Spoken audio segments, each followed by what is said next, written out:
What do you call a gummy bear that doesn't have teeth? What?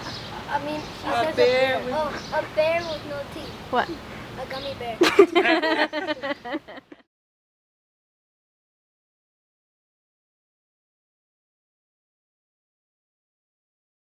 So when Trump became president, the thing that I fear the most is my kids not having me with them. Because for me, I wouldn't take them back.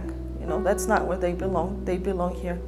This is where they're from. They don't know anything. I don't even remember that much of Mexico. You know, it would be hard for me, but it would be harder for them, especially for the little one. He doesn't even speak Spanish. I came to the U.S. when I was 10 years old. I lived here for 26 years. It was 5 in the morning. They came knocking at my house. And first they told me there were cops. They were trying to investigate something that had happened around our neighborhood. No, and they asked me for an ID. So I don't have nothing to hide. I've never done anything wrong. So I was naive and I gave them my ID. And then after that, they came in the house and they asked me, well, we're not the cops, we're immigration and we're here to arrest you. You have a deportation and we need to take you. So I was in my pajamas and they didn't even let me go up and change by myself. They followed me all the way to my room. I had to go and hide in my closet. My son, actually, my Leonel, he's 8 now. He had to go to the doctor the next day.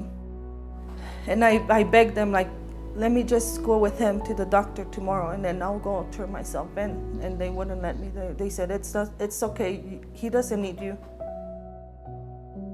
They wanted to handcuff me inside the house, but Abby was there.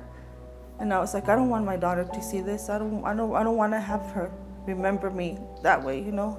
So they took me outside, and when I go over to their truck, there was 2 guys with rifles on the back of my yard. We don't even have tickets. I felt like the worst criminal ever. And from there, they took me to my parents' house, and they made me wait outside the car where my parents were getting arrested inside. So we got arrested on Tuesday, and my parents were back in Mexico Thursday of the same week. Abby was really close to them. They were like her second parents, you know. And my other kids don't even know him.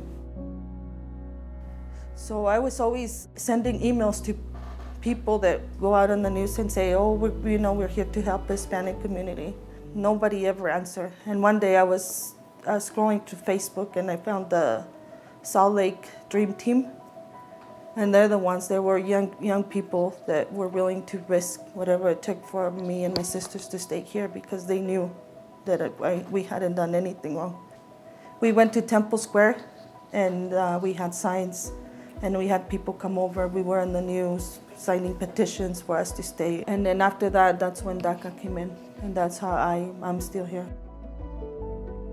You know, I work from 7:30 to 5. I come home, I cook. It's not like I'm sitting here doing nothing. I don't know really why is there so much hate. Ever since Trump became president, everybody seems like they hate us. They're not polite. You know, I want everybody else to think that what would you do really if you didn't have your parents? Even me as an adult, I feel like I need my parents. I want them here sometimes. I want that hug, you know? It's not about money. It's not about anything else. It's about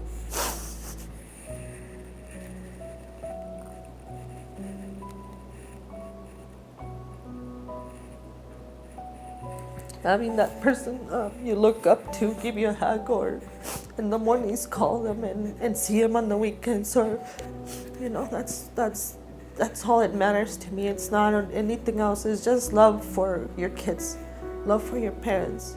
That's, you know, sometimes that's all we need, just love. I want people to understand that all we want to do is provide for our families, make our families better, and that's all. For me, I don't want anything else. I just want to be left alone. I want to feel free. I don't want to have to worry about this anymore. I don't want to have to worry about what's going to happen to my kids if they don't have me. I want to be able to see my parents again, you know. I can't choose between my kids and my parents, you know, and I wish to have them both.